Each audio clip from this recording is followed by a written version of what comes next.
Hello friend, मैं आनंद राज। आप सबको भी देखिए, सीटेट का दिसंबर 2022 का कल तक आपका एग्ज़ाम होने वाला, 7 फरवरी तक।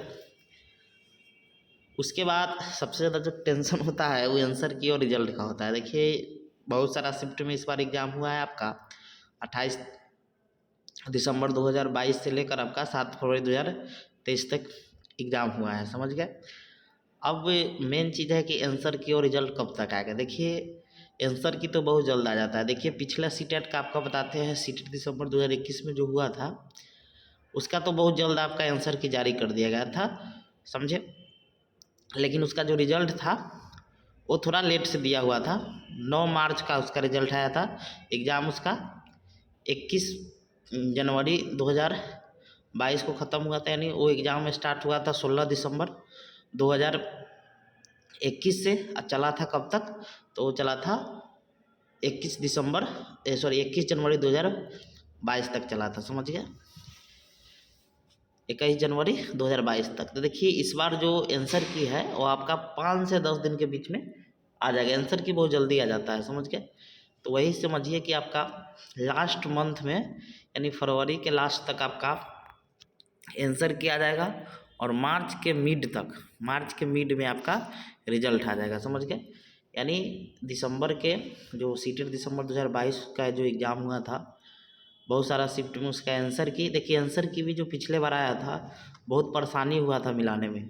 पहला क्या था कि एक वो अपना एक क्वेश्चन का, जिस दिन का आपका एग्ज़ाम हुआ था उस दिन का एक मास्टर क्वेश्चन जारी किया था, फिर उसका आंसर की जारी किया था, फिर अपने जो आंसर जो आप टिक किए हैं उसका था, उससे मिलान करना था। मतलब बहुत टफ वर्क था, समझ गए। ऐसा रेलवे वगैरह में नहीं देता। रेलवे वगैरह में वही इसी जगह आंसर की जैसे आता है वहीं पे आपका सही है कि गलत है वो बता देता है, नीचे लिख देता है, तो वहाँ गलत नहीं होता है, समझ गए।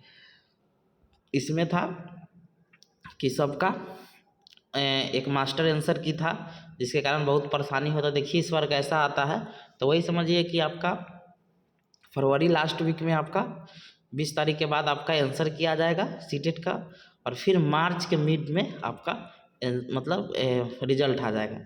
बहुत लोग सोच रहे होंगे सर कि बहाली का, देखिए बहाली का भी टाइम है, क्योंकि जब तक नया नियमावली नहीं आएगा तब तक बहाली होगा नहीं, समझे।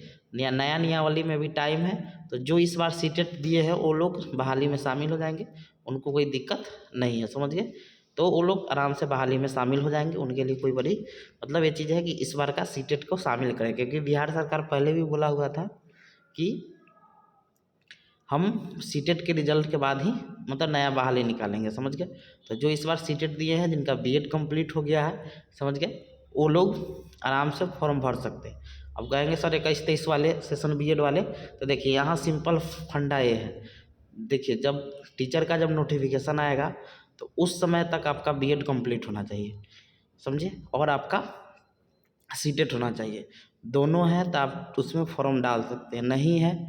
अब देखिए बिहार में बहुत सारा 13-14 यूनिवर्सिटी है, सबका अलग अलग सेशन है, समझ गए। अभी जैसे मगध यूनिवर्सिटी है, 21-23 का एग्ज़ाम नहीं लिया है।